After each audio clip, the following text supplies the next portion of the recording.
ይሄ መልእክት አካውንታችሁ 1000 ያልገባና 1000 ደግሞ ገብታችሁ 10000 መግባት በጣም የቸገራችሁ ሰዎች እናንተ በደንብ ተመልከቱት።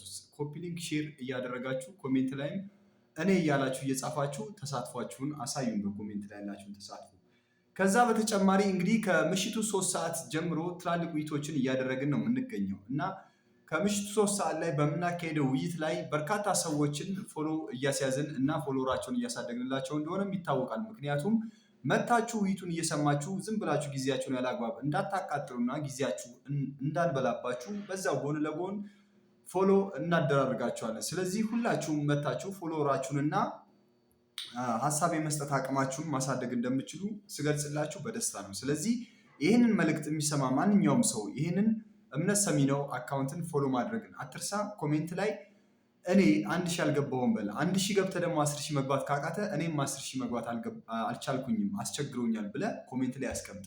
ኮሜንት ላይ ያስቀመጡትን ሰዎች በፍጥነት ሁሉንም ከላይ እስከታች ኮሜንታቸውን ላይክ አድርግላቸው። ከዛ ገብተህ ፎሎ አድርጋቸው፣ እነሱን ፎሎ ባክ ይመልሱልሃል። በዚህ መልኩ ራስን ፎሎ እያስደረግ አብረህን ቆይ። ማታ ምሽት 3 ሰዓት ላይ ና። ዛሬ በጣም አስገራሚና አዲስ በሆነ ሀሳብ እንነጋገራለን።